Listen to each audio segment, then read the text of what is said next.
Let's start with a little challenge. How many of these 5 self-portraits can you identify? I will mention these works throughout the video, so if you keep watching, you will figure it out. Let me know in the comments below how many you got right. As you could guess, the topic of today's video is self-portraits, or maybe I should call it selfies today. Albrecht Dürer is generally considered to have started this genre, and there are about 12 known self-portraits of him.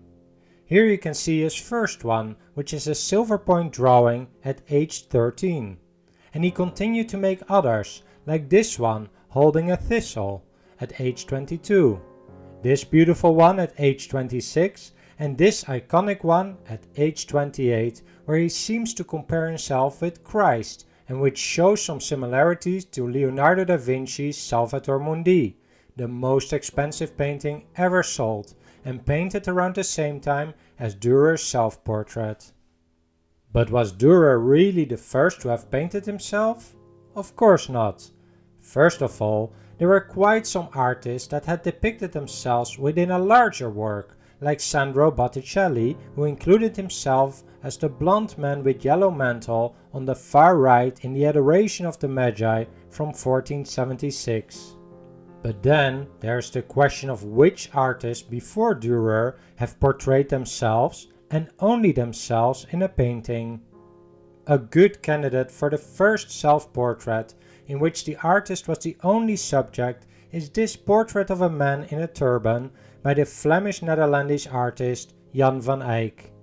He painted this work in 1433, and the only question is whether it is really Jan van Eyck or someone else. Van Eyck is a bit of an enigma in that we know little about him, but there are a couple of clues that argue in favor of it being a self-portrait.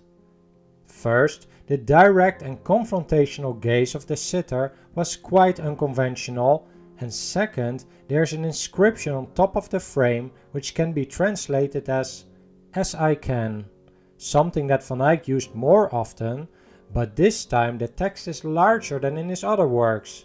It was as if he was saying to other artists, see if you can do better than me with your self-portrait.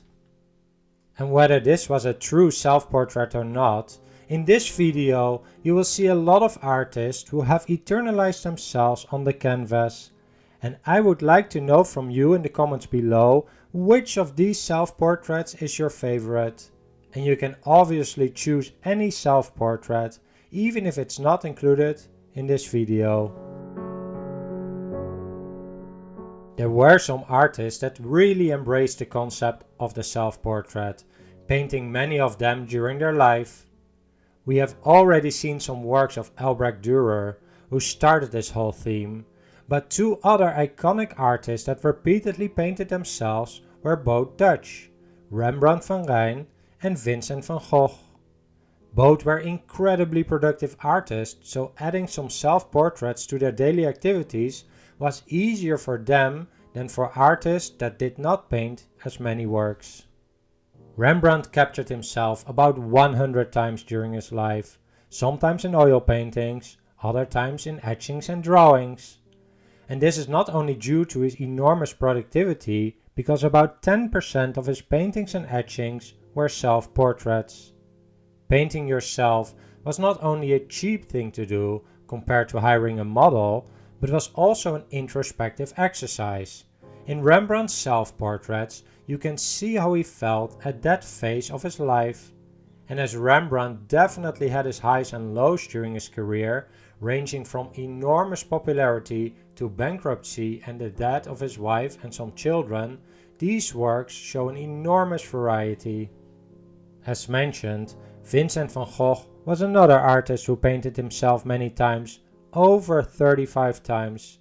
And as he only sold a single painting during his life, an important motivation for him was that it was cheap to paint himself, allowing him to practice portrait painting without hiring a model.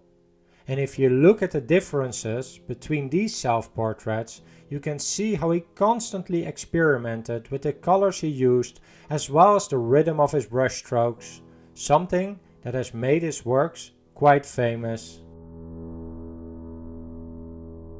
For an artist, self-portraits are foremost a form of self-expression, and as you will see, that can take a wide variety of forms. In this portrait from 1872, Arnold Backlin tried to express that he was not afraid of death.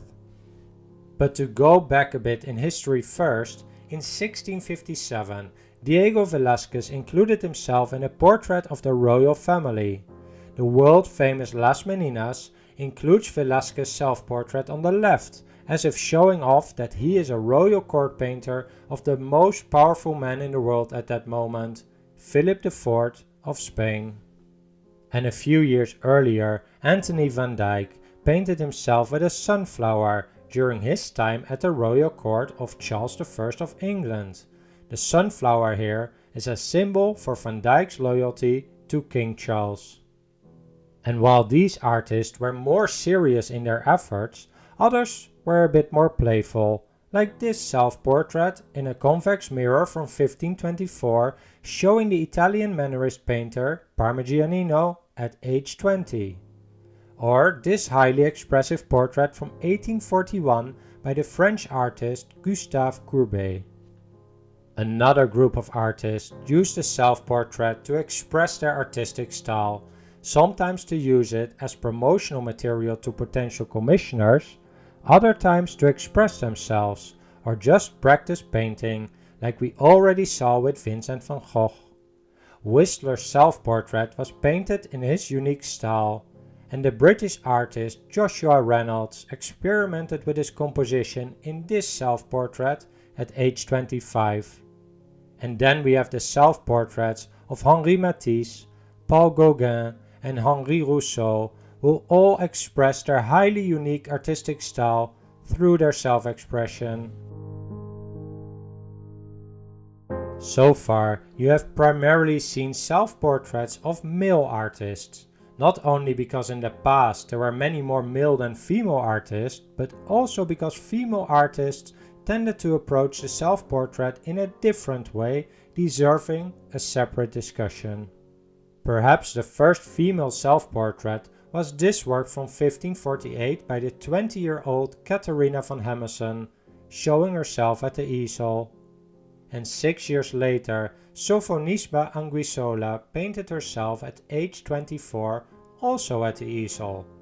You can see a clear difference between these self-portraits, where the artist is involved in an activity, and the ultra-confident Albrecht Dürer staring straight at us.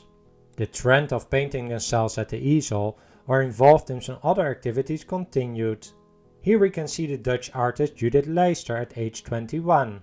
And if you wonder why these women painted themselves at such a young age, part of the reason is that some of them only were a full-time artist until their marriage, when they usually were expected to give up their artistic career.